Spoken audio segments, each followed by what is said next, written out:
साथीहरू नमस्कार। आज हामी छलफल गर्नेछौँ पौलिज एक्सक्लुजन प्रिन्सिपलको बारेमा। पौलिज एक्सक्लुजन प्रिन्सिपलले मेनली बोल्ने भनेको क्वान्टम नम्बरको रेस्ट्रिक्सनको बारेमा हो है। सबभन्दा पहिला हामीले थाहा पाउनु पऱ्यो क्वान्टम नम्बर भनेको के हो। सबभन्दा पहिला छ क्वान्टम नम्बर। क्वान्टम नम्बर भनेको त्यस्तो नम्बरहरूको सेट हो, a set of numbers which is use to determine the location अथवा position of electron in any orbitals है। एटममा अर्बिटल हुन्छ, अर्बिटलमा भएको स्पेसमा इलेक्ट्रोन कहाँ बसेको छ भनेर क्याल्कुलेट गर्नको लागि अथवा त्यो पोजिसन डिटरमाइन गर्नको लागि युज हुने नम्बरहरूलाई हामीले क्वान्टम नम्बर भन्छौँ। हामी सबैलाई थाहा छ क्वान्टम नम्बर चारवटा हुन्छ।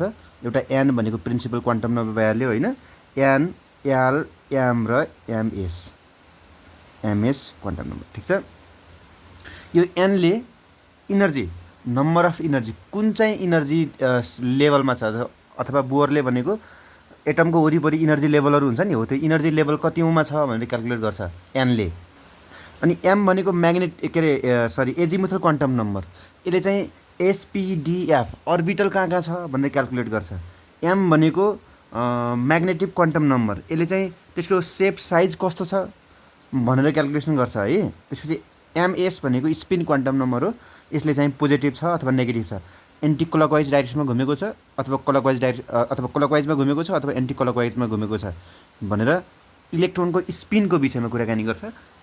र यो चारवटा क्वान्टम नम्बर को युज गर्ने क्रममा चाहिँ यो पौलिज भन्ने मान्छेले 1925मा सन् 1925मा एउटा प्रिन्सिपल दिएको छ। प्रिन्सिपलले के भन्छ भने कुनै पनि एटममा, यो एटम भयो, यसको वरिपरि इलेक्ट्रोनहरू घुमिराखेको छ होइन, इलेक्ट्रोन घुमिरहेको छ।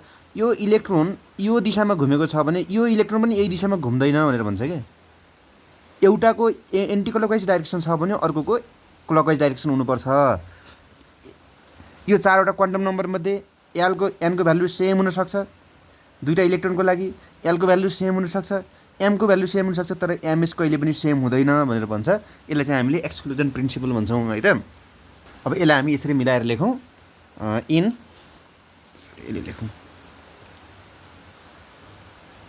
1925 यो पौलिजको पुरा नाम हो वुल्फग्याङ पौलिज। वुल्फग्याङ पौली put forward a principle which contains अथवा which controls the assignment of value of quantum number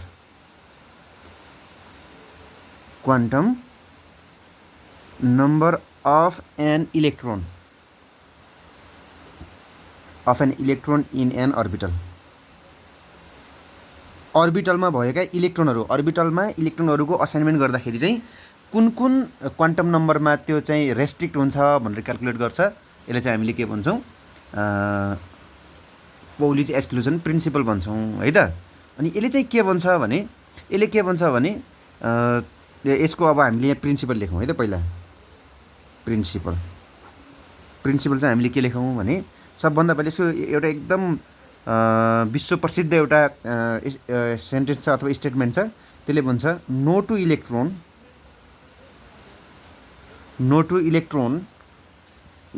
electrons in an atom. एटममा भएका दुईवटा इलेक्ट्रोन एटमभित्र पनि केमा, अझ अर्बिटलमा है त। No two electrons in an atom can have same set भनेको यो एनएलएमएस, यसलाई हामीले सेट भन्छौँ है। No two electrons in an atom can have same set of के त 4 quantum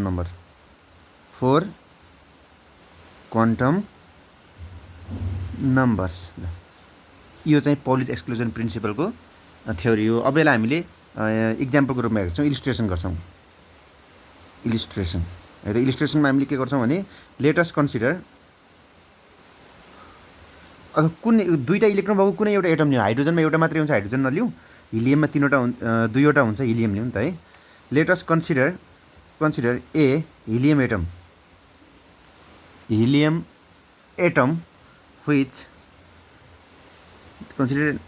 consider a helium atom which consists अथवा which has two electrons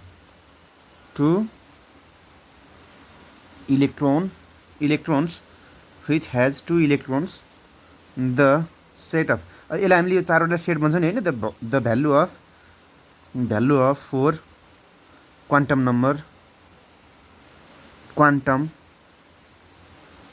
number are assigned as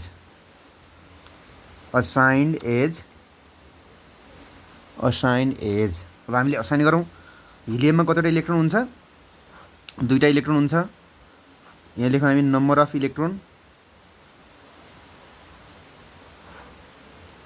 त्यसपछि हामी यहाँ लेख्छौँ क्वान्टम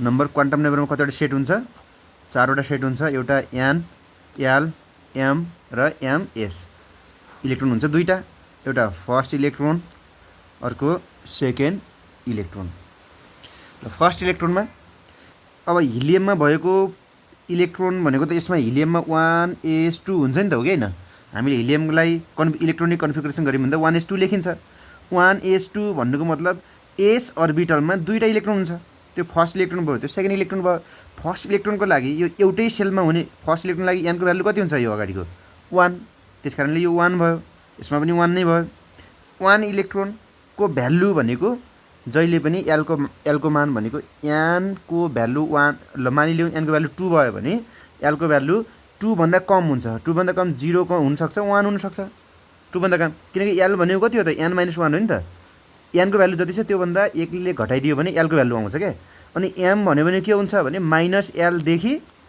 +l सम्म हुन्छ त्यो भनेको कति जस्तै यो 1 छ भने -1 -1 भन्दा ठुलो भनेको 0 हो त्यसपछि ठुलो भनेको +1 हो यसरी लेखिन्छ m को भ्यालु भनेको -l देखि +l सम्म हुन्छ है त अनि s को भ्यालु आइदर +1/2 हुन्छ अथवा कति हुन्छ -1/2 हुन्छ अब हामीले यही केसलाई यहाँ कन्सिडर गर्छौं जस्तै n को भ्यालु 1 छ भने l को भ्यालु कति होला त पक्कै पनि 0 होला एउटा मात्र n - 1 1 - 1 भनेको कति 0 अनि l को भ्यालु नै 0 छ भने m को भ्यालु 0 देखि 0 सम्म भनेको 0 नै हो यो ms को भ्यालु कति हुन सक्छ त +1/2 एउटा क्लकवाइज डाइरेक्सनमा यसरी घुमेको होला है यो क्लकवाइज डाइरेक्सनमा यसरी घुमेको बनाऊ त्यस्तै यो केसमा सेकेन्ड इलेक्ट्रोन पनि भ्यालु पनि 1 छ भने l को भ्यालु पनि 0 m को भ्यालु पनि 0 यो चाहिँ कसरी घुमेको होला त यो यसरी घुमेको होला त्यसलाई -1/2 लेखौँ यसले के देखाउँछ भने माथिको तालिकामा हरेक इलेक्ट्रोनहरु यो n को भ्यालु 1 हुँदाखेरि l को भ्यालु 0 m को यो तीनटा त सेम छ नि तर ms को भ्यालु चाहिँ एउटा +1 छ एउटा -1/2 छ यसरी तीनवटा electron no two electrons in an atom यो दुईटा electrons in an atom can have same set of 4 quantum number के यो तीनवटा त सेम सेट छ नि त तर यो पहिलो सेटमा फर्स्ट इलेक्ट्रोनको लागि हामीसँग सेट छ 1 0 0 +1/2 छ सेकेन्ड सेटको लागि कति छ 1 0 0 -1/2 छ हो यसरी जहिले पनि दुईटा इलेक्ट्रोन चाहिँ कम्तीमा पनि डिफरेन्ट हुनुपर्छ भनेर भन्छ यो चाहिँ पौलीज एक्सक्लुजन प्रिन्सिपलको इलिस्ट्रेसन भयो है त ल थ्यांक यू